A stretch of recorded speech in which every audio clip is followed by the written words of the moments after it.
오늘은 여러분들과 함께 실패에 대해서 한번 말씀을 나누도록 하겠습니다. 따라하겠습니다. 하나님은 우리의 실패를 사용하신다. 핀란드에 가니까 이 실패를 잘 사용하는 대학들이 있습니다. 그래서 10월 13일이 되면 이 실패의 날을 정해서 실패를 막 축하해주고 실패를 드러내고 칭찬해주고 지금 화면에 보면 실패 박물관에 있는 헤드폰입니다. 근데 저게 코로나 때 나왔어요. 저 제품은 성공했을까요? 실패했을까요? 저라도 저 쓰지 못할 것 같습니다. 저 헤드폰을 쓰고 나가면 뭐 이렇게 사람들 많이 쳐다보고 이상하게 보겠죠.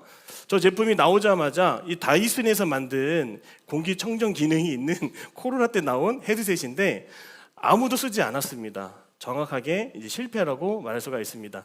사진 치워주세요. 계속 보니까 좀 이상한 것 같습니다. 자, 우리에게도 일단 실패의 경험들이 있을 것입니다. 그런데 이 실패를 인간적인 눈으로 바라보면 우리가 그것을 운이 좋지 않았다, 뭐 또는 때가 맞지 않았다, 재수가 없었어요, 이렇게 얘기할 수도 있을 것입니다. 그런데 우리는 신앙인으로서 이 실패라고 하는 것을 좀 다르게 봐야 되지 않을까요? 여러분, 실패를 영적인 눈으로 다시 한번 바라봤으면 좋겠어요. 자, 실패는요, 영적으로 바라본다면 따라하겠습니다. 하나님의 개입입니다. 하나님은요, 우리에게 실패를 허락하셔서 그 실패를 통해 하나님이 뭔가를 드러내기를 원하시는 거예요. 자, 실패를 경험했다 그러면 그 가운데 그 상황과 경험 속에는 하나님이 콕 집어서 우리에게 말씀도 해주시고 알게 하시고 보게 하시는 것들이 있다고 하는 것이죠. 실패를 통해서 우리는 하나님보다 앞서갔던 내 자신을 바라볼 수가 있고요, 실패를 통해서 자만했던, 하나님 찾지 않았던 내 자신의 모습을 바라볼 수 있는 것입니다. 사랑하는 여러분, 이 실패를 통해서 하나님은 끊임없이 말씀하시고 그 실패까지도 다루시는 분이 우리 하나님이심을 믿으시기를 바랍니다. 이 실패를 어떻게 다루실까? 그 실패는 우리에게 있어서 영적인 사인과 같은 거예요. 영적인 표지판과 같다라고 하는 것입니다. 에디슨, 발명가들 수천 번, 수만 번 실패 반복하지 않습니까? 그런 결국에는 좋은 것이 나오게 된다는 것. 사랑하는 여러분, 오늘도 우리에게 실패의 과정 속에 있다 할지라도 끝까지 포기하지 말고 우리를 다루시고 우리를 아시고 우리를 선한 길로 인도하시는 그 하나님이 나의 하나님이심을 다시 한번 믿으시기를 바랍니다. 특별히 우리는 실패에 대한 두려움을 더 많이 갖고 살아가는 이 시대라고 말할 수가 있습니다. 특별히 저도 전도를 나갈 때에 너무나 창피했어요. 제가 고등학교 때, 대학생 때도 전도를 한다는 것은 너무나 부끄러운 일이고 너무나 창피하는 일이었어요. 그래서 서대문역에 감신대 앞에, 신학대 앞에 있다 할지라도 신학생이라 할지라도 상관없어요. 창피해요. 나를 쳐다보는 눈빛이 이상하고 내가 뭔가 잘못한 것처럼 나를 쳐다보고 그냥 내 앞에서 외면하듯이 휙 지나가는 그런 모습을 볼 때는 저도 상처를 받더라고요. 근데 저도 전도를 하면서, 계속 전도하면서 실패의 두려움이 클 때 하나님이 저의 모습을 다시 한번 돌아보게 하시더라고요. 너는 지금 너가 중요하니 아니면 전도하는 그 사람들, 그 영혼들이 중요하니? 그 질문 앞에서는 저는 다시 한번 전도하는 마음을 생각해 볼 수가 있었습니다.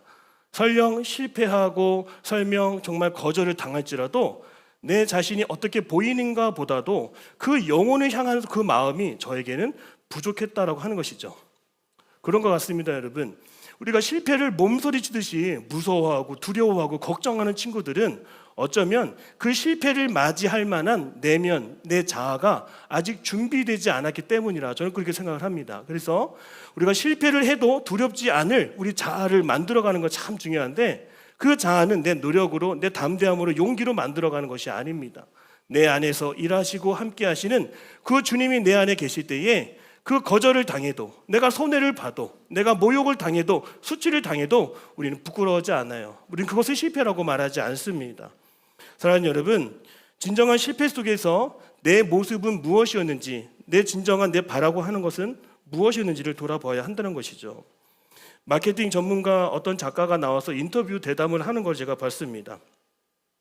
세상 남부로 할 만한 삼성이나 현대, SK 그런 기업에 들어가서 이제 정말로 그 사람의 앞에 행보가 어떻게 될지 다 궁금해하는 그런 상황 속에서 이 청년이, 이 여성분이 이제 퇴직을 하게 됩니다. 근데 이 퇴직을 할 때 반드시 다음 코스로 좋은 이력을 남길 만한 직장에 들어갈 거를 다 예상을 했습니다. 그런데 이 퇴직해서 다시 구직하는 그 기간이 점점 길어지면 길어질수록 이 여성의 마음속에는 불안이 찾아왔어요. 점점 사람들이 안부를 묻고 다음 코스를 물어볼 때에 창피해서 다니지도 못했다라고 합니다. 실패와 단절을 겪은 후 그녀는 어떤 마음을 가졌을까요? 나 그렇게 대단한 사람 아니구나. 나 평범한 사람이었구나. 그거를 깨달았다라고 합니다. 여기서 대화 가운데 저는 한 가지를 좀 들으면서 좀 깨달을 수 있었는데요. 많은 청년들이 그 자리와 역할과 연봉을 나와 동일시한다라고 하는 그런 이야기를 들었어요. 여러분, 그 높은 연봉을 나와 동일시하면, 높은 자리와 나랑 동일시하면 여러분 어떻게 되는 걸까요? 만약에 퇴사를 하고 나면 여러분 그 모든 인생은 그동안 모래 위에 쌓은 집처럼 한순간에 다 허물어지고 망가지게 되는 것이죠. 사랑하는 여러분, 내가 무언가를 하느냐가 중요하지 않습니다. 내가 무엇을 가졌느냐도 중요하지 않습니다. 따라하겠습니다. 내가 누구의 자녀인가가 중요합니다. 그렇습니다. 여러분, 이 실패 속에서도 다시 일어서고 힘을 내어서 살아갈 수 있는 비결은 오늘 우리가 하나님의 자녀이기 때문에 그런 삶을 살아가게 되는 것이죠. 따라할까요? 나는 높은 연봉보다 더 귀하다. 나는 높은 자리보다 더 귀하다. 그렇습니다, 여러분. 실패는요, 너는 안 돼, 너 더 이상 안 되겠다, 이런 거를 보여주는 자리가 아니에요. 너가 진짜 누구인지를 드러내는 자리라고 우리가 생각을 해야 되는 것이죠. 누가복음 5장에 보면 어부였던 베드로가 큰 실패를, 낙심을 경험하는 그런 자리가 나오지 않습니까? 밤새도록 그물을 내리고 고기를 잡으려고 해도 잡혀지지 않는 거예요.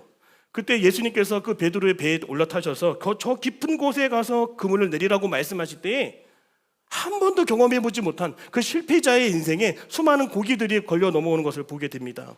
그때 8절에 뭐라고 합니까? 누가복음 5장 8절에 시몬 베드로가 이를 보고 예수의 무릎 아래에 엎드려 이르되 주여 나를 떠나소서 나는 죄인이로소이다 하니라고 고백을 합니다. 여러분, 실패가 우리에게 가르쳐주는 것은 이거 하나는 분명합니다. 따라하겠습니다. 너는 아무것도 아닐 수 있다. 너는 무엇도 할 수 없을 수 있다. 따라하겠습니다. 그러나 주님이 함께 하시면 할 수 있다. 일어설 수 있다. 이거를 가르쳐 주시기 위해서 우리에게 실패가 필요한 줄로 믿습니다. 우리는 이처럼 실패 속에서 하나님의 주권과 그 강력한 개입, 모든 것을 멈추게 하시잖아요. 실패를 통해서 그 하나 깨닫기 위해서 너는 이 자리에 너 스스로 올라온 게 아니야. 너는 하나님의 도움 없이는 아무것도 이룰 수 없는 사람이야. 그거를 우리에게 알려주신다고 하는 것이죠. 사랑하는 여러분, 우리 하나님은 실패를 얼마나 잘 사용하시는지 성경에 이렇게 나와 있어요. 우리 로마서 8장 28절 말씀 우리 화면 보시고 같이 읽겠습니다. 시작. 우리가 알거니와 하나님을 사랑하는 자 곧 그의 뜻대로 부르심을 입은 자들에게는 모든 것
요단강을 건너는 것도 엄청난 일이었죠.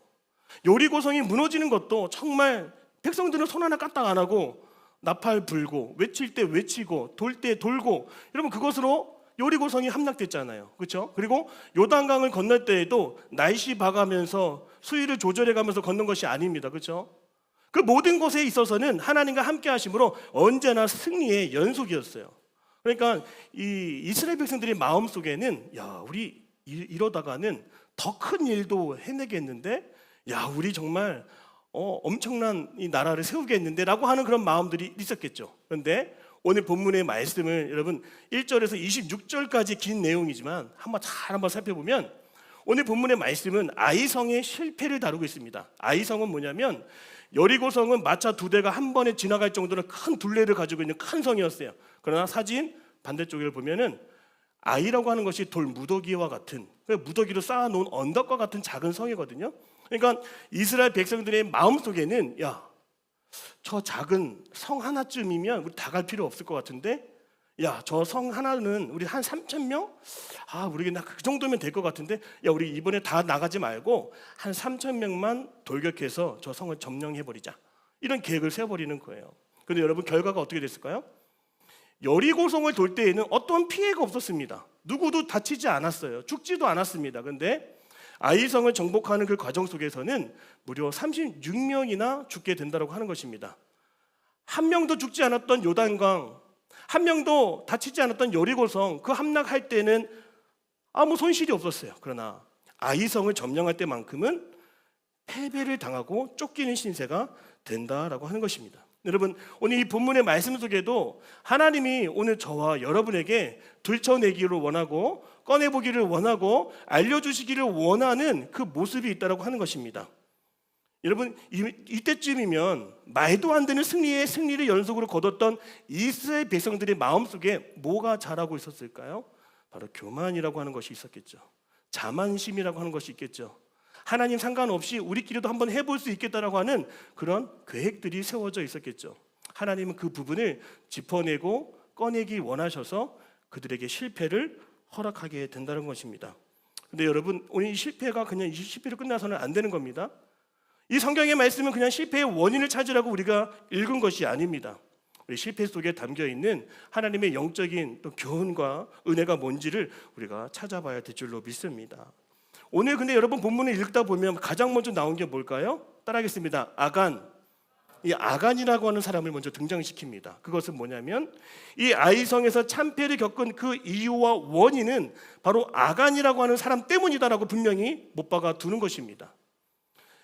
하나님께서는 여리고성을 점령했을 때 그 수많은 전리품들이 나올 거잖아요. 소도 나오고 뭐 돼지도 나오고 뭐 동물도 나오고 곡식도 나오고 은금 다 나올 것 아니겠습니까? 한 지역을 점령했으니까요. 근데 우리 주님께서는 여리고성을 점령할 때에는 너희도 손대지 말고 온전히, 다시 한번 따라하겠습니다. 온전히 가지고 나오라고 말씀하셨어요. 근데 이 아간이라고 하는 사람은 거기서 얻은 전리품을 장막 밑에 땅을 파서 숨기게 됩니다. 뭐 외투 한 벌, 그리고 금, 은 이런 것들을 아무도 모르겠지 하면서 숨겨두는 것입니다. 여러분, 이것은 그냥 한 사람의 범죄자를 찾기 위해서 말씀이 기록된 것이 아니라 오늘 이 말씀은 한 사람을 대표해서 그 승리를 거듭했던 이스라엘 공동체 안에 숨겨져 있는 죄악이 무엇인지를 오늘 확실히 드러내고자 하는 하나님의 마음이라고 하는 것입니다. 우리 1절 말씀인데요, 우리 같이 한번 읽어보겠습니다. 1절입니다. 시작. 이스라엘 자손들이 온전히 바친 물건으로 말미암아 범죄하였으니 이는 유다 지파 세라의 증손 삽디의 손자 갈미의 아들 아간이 온전히 바친 물건을 가졌습니다. 여호와께서 이스라엘 자손들에게 진노하신, 아멘. 한 사람이 범죄했지만 이스라엘 전체에 진노하시는 하나님의 결과가 나타납니다. 사랑하는 여러분, 오늘 우리의 인생에도 실패가 찾아오면, 여러분 보세요. 실패가 찾아오잖아요. 그러면 우리 그냥 세상적으로 보지 말고 실패가 찾아왔다. 그러면 오늘 우리도 말씀대로 똑같이 따라하는 겁니다. 아간을 찾아야 한다는 거예요. 따라하겠습니다. 실패가 찾아오면 아간을 찾아야 합니다. 근데 여러분, 아간이 뭐야? 이렇게 얘기할 수 있겠죠? 이 아간의 원래 이름의 뜻이 있어요. 그래서 뭐냐면, 따라하겠습니다. 괴로움. 사랑하는 여러분, 이걸 한번 문장으로 연결해 보겠습니다. 우리가 실패할 때 우리를 괴롭게 하는 것을 찾아야 한다는 것입니다. 여러분, 우리가 실패하면요 괴로워요. 왜 괴로울까요? 남들이 나를 볼 때 괴로워요. 남들이 나를 평가할 거니까 괴로워요. 내가 잃어버릴 것을, 놓칠 것을 알기 때문에 괴로운 거예요. 우리 인생에 실패가 찾아오면 아간을 찾아야 한다. 그 곧 나를 괴롭게 하는 것을 찾아야 한다고 하는 것입니다. 여러분, 실패를 하면 가장 큰 아픔은 저는 이거라 생각합니다. 내 계획대로 안 됐다. 이게 너무 힘들어요. 실패를 했구나. 이번에도 어딘가에 뭔가에 떨어졌구나. 뭔가에 도전했는데 되지 않았구나. 여러분, 그 상황 속에서 내 뜻대로 되지 않는 것을 계속 보다 보면 지치게 되고 정말 좌절하게 되고 낙심하게 된다는 것입니다. 말씀드렸죠. 이 실패를 통한 계속적인 하나님의 마음을 찾아야 돼요. 그건 뭐냐면 너 인생 네가 주인이 아니라고 계속 말씀해 주시는 것입니다. 실패는 왜 괴로운 걸까요? 그냥 놓쳐버려서 기회를 잃어서요? 아닙니다. 내 인생에 내가 주인이 아닌 것을 알기 때문에, 느껴지기 때문에, 현실 속에서 깨닫게 되기 때문에 그것 때문에 내가 괴로울 수밖에 없다고 하는 것입니다. 오늘 본문의 말씀을 보니까 구체적으로 더 한번 들어가니까 이 실패 속에서 왜 괴로운지 봤더니 바로 내가 주인 삼고 있었던 것이 있었기 때문에 그런 거예요. 하나님이 아니라 내 마음속에 뺏기지 않고 싶은 거, 내가 마음속에 훔치고 싶은 거, 내 마음속에만 고이 간직하고 싶은 것이 있는 사람은 어떻게 돼요? 실패를 통해서 많은 통곡과 괴로움을 느낄 수밖에 없다고 하는 것이죠. 그러니까 하나님께서 실패를 허락하신 이유는 네가 나보다 더 중요하고 주인처럼 생각하는 것이 있기 때문에 오늘 우리에게 그 실패를 경험하게 하신다라고 하는 것입니다. 여러분, 제가 운동을 다시 시작했습니다. 여러분 꼭 기억해 주세요. 한 달 후, 두 달 후 원래 그대로 다시 돌아오는 건 아니니까 계속 지켜봐 주시고 응원해 주시길 바랍니다. 제가 좀 이렇게 봐도 이제 한 2주 넘게 지금 러닝머신에서 살았습니다. 살았는데 제가 며칠 전에 운동을 열심히 했어요. 저는 그냥 지금 현재는 달리기만 열심히 하고 있습니다. 달리기를 통해서 유산소를 통해서 호흡을 통해서 지방을 다 태워버리려고 노력하고 있습니다. 여러분 기도 많이 해주셔야 됩니다. 근데 제가 좀 놀란 게 있었어요. 이 2주간 하루에 그래도 새벽기도 끝나고 1시간을 뛰었습니다. 그러니까 5km를 뛰었고 그리고 칼로리 소모가 한 300칼로리 정도 이렇게 소모가 되는 것 같아요. 그리고 며칠 전에 체중계에 올라갔는데 제가 깜짝 놀랐습니다. 왜 놀랐을까요? 체중의 변화가 없었던 거예요. 그래서 이게 뭘까? 왜 그럴까? 이게 무슨 일이지? 그래서 체중계가 너무 오래된 것 같기도 하고 이게 분명히 잘못됐다라고 저는 판단을 했어요. 다시는 올라가지 않으리. 그래서 쳐다보지도 않고. 근데 여러분, 제가 그 체중계에 올라가면서 제 기분이 어땠을까요? 기분이 상당히 좋지 않더라고요. 어떻게 보면 2주면 저는 한 3kg 정도는 뺄 수 있을 거라 저는 생각을 했거든요. 예전에도 그렇게 뺐었으니까. 근데 아무런 변화를 없는 것을 보면서 그래도 많이 먹었구나. 운동하니까 더 먹게 되더라고요. 운동하니까 더 마시게 되고 더 찾게 되고 밤에 더 배고픈 것 같아요. 저는 이게 한 주간의 한 실패였어요. 근데 이 실패를 경험하면서 제가 마음속에 주인 삼고 있었던 것이 무엇인지가 드러나더라고요. 그것은 바로 숫자였어요. 그리고 바로 그것은 남들이 바라보는 저의 모습을 제가 기대했던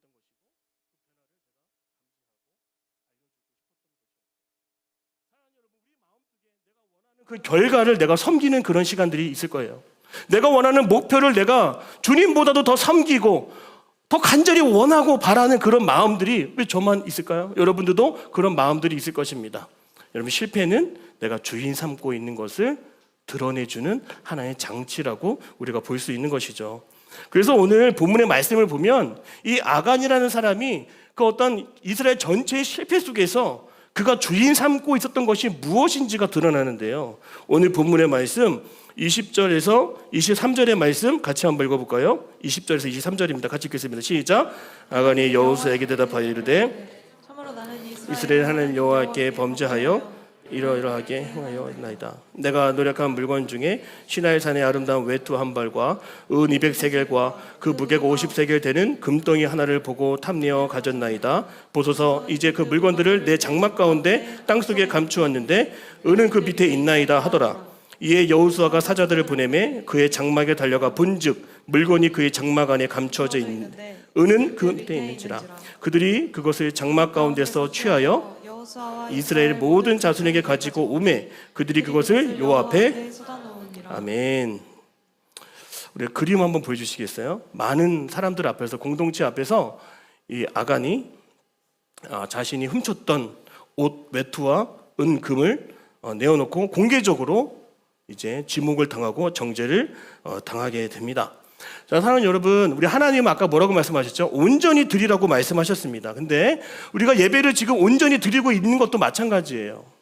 우리가 지금 온전히 드리지 못하고 온전히 예배를 드리지 못하는 것은 다른 것이 아니라 지금 내 마음속에 내가 주인 삼고 있는 것이 있기 때문인 것이죠. 지금 내 마음속에 내 마음의 전부를 차지하고 있는 것은 무엇입니까? 여러분, 그래서 예배할 때는 언제나 내 마음이 온전히 하나님께로 향할 수 있도록 늘 기도해야 되는 줄 믿습니다. 하나님은 우리의 실패 속에서 내가 주인 삼은 것들이 드러나게 하시는 거예요. 때로는 제가 운동을 하면서 그 실패를 경험하면서 그 속에 있는 그 감정, 불쾌함, 체중계 정말 치워버리고 싶고 망가뜨리고 싶고 이렇게 좀 조절해서 10kg 감량되게 만들고 싶지만 그런 걸 통해서도 제 속에 있는 감정을 통해서도 내가 지금 무엇을 중요하게 무엇을 추구하며 무엇으로 인하여 평안을 얻으려고 하는지까지도 다 산출이 된다고 하는 것입니다. 근데 여러분 이 아간이 결국에는 어떤 처형을 당하게 됩니까? 죽게 돼요, 여러분. 우리 24절 말씀 같이 한번 볼까요? 24, 25, 26절입니다. 같이 읽겠습니다. 시작. 사람과 더불어 셀의 아들 아간을 잡고 그 은과 그 외투와 그 금덩이와 그의 아들과 그의 딸들과 그의 소들과 그의 나귀들과 그의 양들과 그의 그의 장막과 장막과 그에게 속한 모든 것을 이끌고 악을 골짜기로 가서 여호와께서 내가 어찌하여 우리를 괴롭게 하였느냐 여호와께서 오늘 너를 괴롭게 하시려 하니 온 이스라엘이 그를 돌로 치고 물건들도 돌로 치고 불사르고 그 위에 돌 무더기를 크게 쌓았더니 오늘까지 있더라. 여호와께서 그의 맹렬한 진노를 그치시니 그러므로 그곳의 이름을 그늘까지 아골 골짜기라 이르더라. 이 아골 골짜기는 죽음의 골짜기라고 다 알려져 있잖아요. 여러분, 우리가 정말 죽어야 하는 것은 무엇입니까? 바로 내 마음속에 아간이라고 하는 것이고 그 아간, 그 괴로움을 유발했던 내가 주인 삼는 것들이 하나님 앞에 내어드려지고 그 탐욕과 정욕으로 살아왔던 내 자신이 십자가에 못 박혀 죽을 때에 하나님은 그 괴로움을 떠나가게 하시고 우리에게 진정한 평안을 주신다라고 약속하십니다. 그래서 호세아 2장 15절에 이렇게 말씀하세요. 아골 골짜기로 소망의 문을 삼아 주리니라고 말씀하고 있습니다. 사망의 골짜기였지만 그곳에서 우리가 주인 삼은 것들을 다 내려놓고 주님 앞에 회개하며 눈물로 기도하며 다시금 나아갈 때 하나님은 다시금 우리에게 소망의 문을 열어주시고 회복의 문을 열어주심을 우리 꼭 믿음으로 고백할 수 있기를 바랍니다. 그래서 우리는 이렇게 다짐해야 됩니다. 세상의 것을 내 마음속에 전리품 삼지 말고 주님이 주신 그 평안만으로도 충분한 그 평안이 내 인생의 전리품이 되게 해달라고 그 마음으로 기도하며 살아가야 하는 것이죠. 오늘 이 시간 여러분의 장막 밑에 보이지 않지만 숨겨둔 들키면 안 되는 그런 소중한 것은 무엇입니까?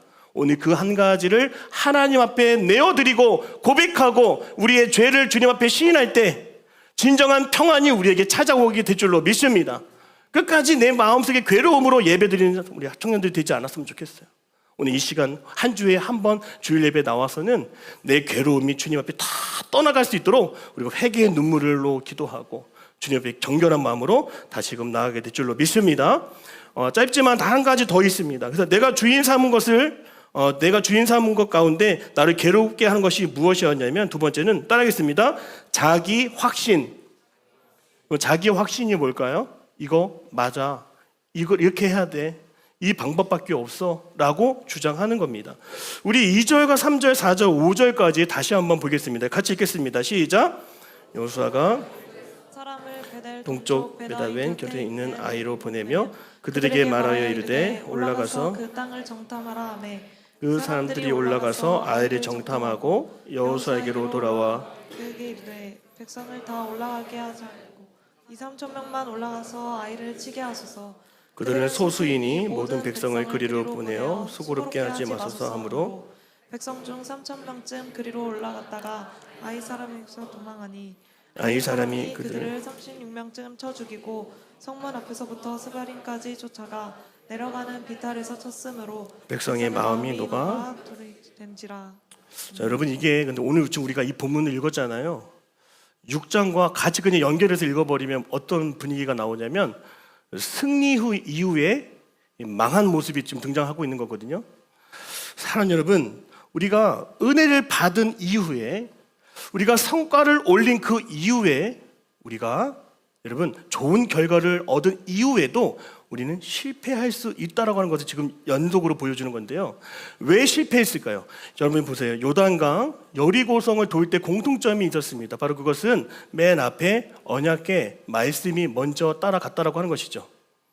그때는 아무것도 모르니까, 방법이 없으니까 그저 하나님이 하라는 방법대로, 하나님의 뜻대로 돌 수밖에 없었고 건널 수밖에 없었습니다.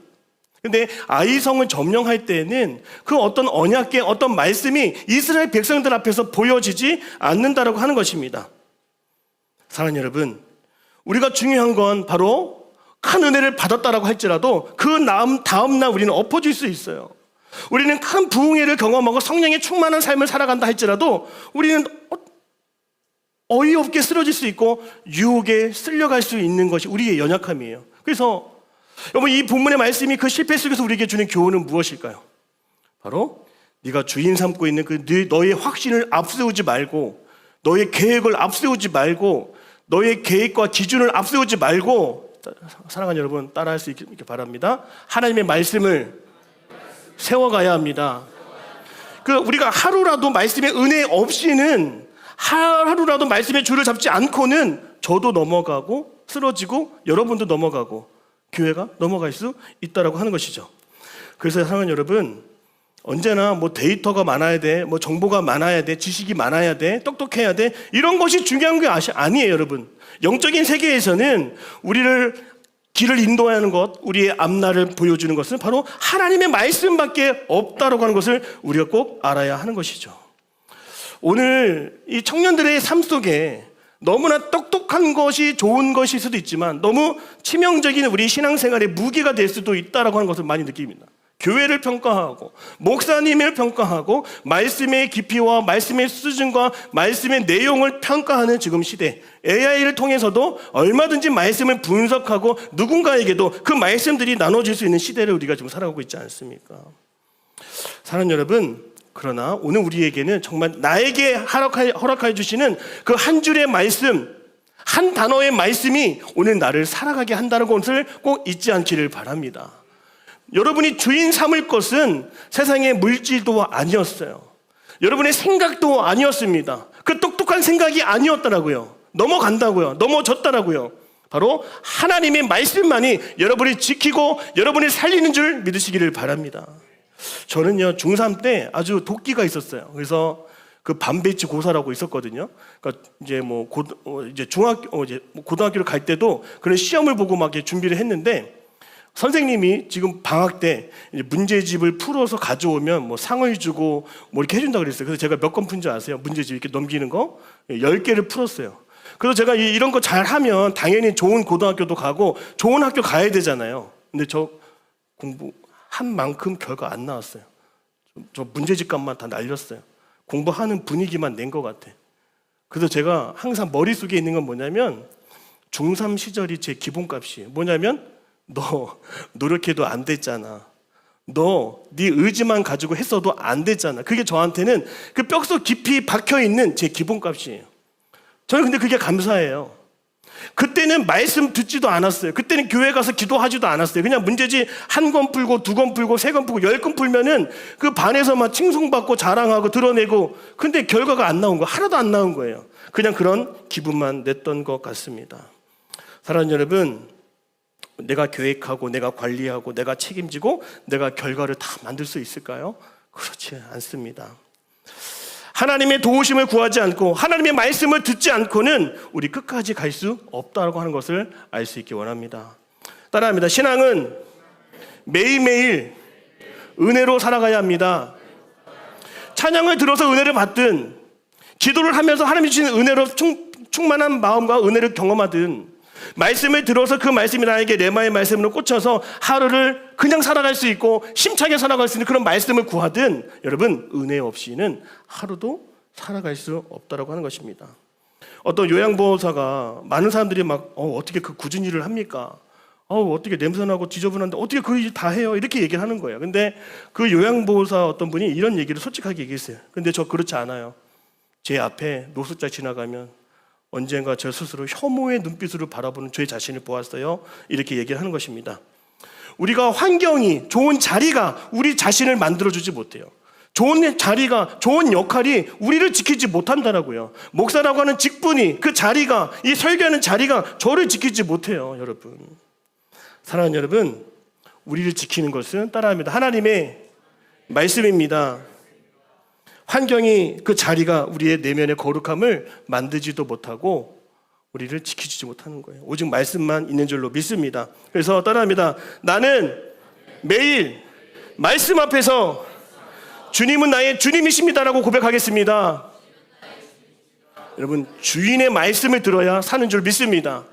여러분, 그 명령대로 살아갈 때 말씀대로 되어지는 역사, 말씀대로 회복되는 역사와 치유와 기쁨과 감사가 넘치는 인생을 오늘 저와 여러분이 간절히 살아가기를 주님의 이름으로 축복합니다. 우리 기도하겠습니다. 사랑의 하나님, 실패를 통해서 내 걸음을 늦추시고 실패를 통해서 내 생각을 멈추게 하시니 그 실패를 또한 감사를 드립니다. 이제 내 모든 것은 내려놓고 철저하게 말씀하시고 우리에게 개입하시는 하나님의 섭리를 구하오니 하나님, 오늘 이 시간 진정한 나의 주인으로 내가 주님을 초청하며 예배하기를 원합니다. 오늘 이 시간 함께하여 주셔서 말씀으로 다가와 주시고 말씀의 은혜 가운데 살아가게 하여 주옵소서. 실패 속에서도 승리하고 실패 속에서도 다시 일어서는 하나님의 자녀 될 줄로 믿습니다. 예수님의 이름으로 기도드립니다. 아멘.